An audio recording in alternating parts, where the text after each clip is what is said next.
যাওয়ার কথা চিন্তা করলেই মনে হয় বৃষ্টি বুঝি আমাদের সাথে আড়ি ধরে। আর আজকের ভিডিওতে কিন্তু আপনাদের সাথে একটা ম্যাজিক্যাল প্রোডাক্টও শেয়ার করব। হ্যালো এভরিওয়ান, আসসালামু আলাইকুম। I hope you are doing well. আজকে ভাবছিলাম তাড়াতাড়ি কাজগুলো শেষ করে একটু বাইরে বের হব, কিন্তু ভাবতে ভাবতেই বাইরে তাকিয়ে দেখি বৃষ্টি শুরু। তাও আবার হালকা বৃষ্টি না, একদম ঝমঝম করে। এবছর মোটামুটি ভালোই বৃষ্টি হয়েছে, প্রায় প্রতিদিনই কোনো না কোনো সময় হালকা বৃষ্টি হচ্ছে। তবে আজকের বৃষ্টিটা বেশিক্ষণ থাকেনি, 5 মিনিটও হয়তো হয়নি, কিন্তু এই অল্প সময়ের মধ্যে একদম আকাশ ভেঙে বৃষ্টি। বাড়ির দরজা পার হলে আমাদের এলাকায় একটা জিনিস কিন্তু প্রায়ই দেখা যায়, কাঠবিড়ালি। আমাদের বাড়ির সামনে ওদের আসার একটা সুন্দর কারণ আছে। আমরা যখন হাঁস মুরগিকে খাবার দিই তখন ওরাও সুযোগ বুঝে এসে খাবার খেয়ে যায়। তাই আমাদের বাড়ির সামনে কাঠবিড়ালি দেখা এখন একদম স্বাভাবিক ব্যাপার হয়ে গেছে। এরপর দেখেন বাবা এখানে কাটিং কাটার কাজ শুরু করে দিয়েছে। তবে মজার ব্যাপার হচ্ছে আমরা যেখানে কাটিং লাগাই কখনো কখনো সেখানে ঠিক মতো হয় না, অথচ গরুগুলোকে ঘাস খাওয়ানোর পর যে ডাটাগুলো ফেলে রাখি সেখান থেকেই দেখেন আবার শিকড় বের হয়ে গাছ হয়ে যায়। আমার কাছে খামার করা যেমন সবচেয়ে কষ্টের একটা কাজ, তেমনি সবচেয়ে প্রশান্তির একটা জীবন। চাকরি বা ব্যবসার ক্ষেত্রে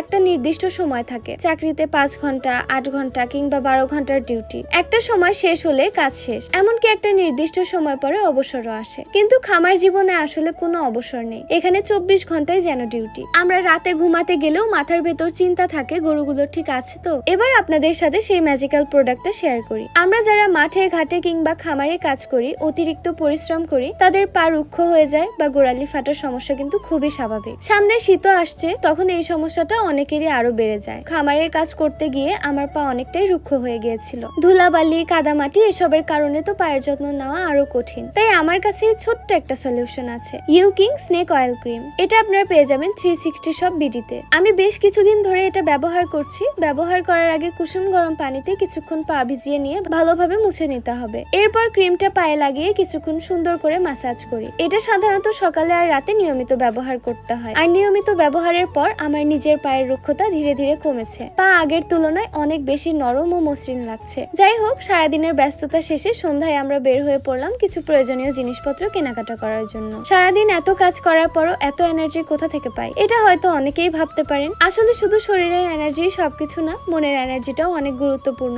আপনি যদি সারাক্ষণ ভাবেন আজকে যাব না, কালকে করব, তাহলে কাজটা শুধু পিছিয়েই যাবে। কিন্তু একবার যদি মনে করেন না আজকেই করব, আজকেই যাব, তাহলে কোনো না কোনো ভাবে কাজটা হয়ে যায়। আর বাইরে যখন বের হয়েছি শুধু প্রয়োজনীয় জিনিসপত্র কিনেই কি ফিরে আসা যায়? একটু স্ট্রিট ফুড না খেলে তো চলেই না। প্রয়োজনীয় কেনাকাটা শেষ করে আমরা একটু খাওয়া দাওয়া করলাম, আর সব শেষে একদম ফ্রেশ আখের শরবত দিয়ে দিনটা শেষ করলাম। তো আজকের ভিডিওটা ছিল এ পর্যন্তই। সবাই ভালো থাকবেন, সুস্থ থাকবেন। আল্লাহ হাফেজ।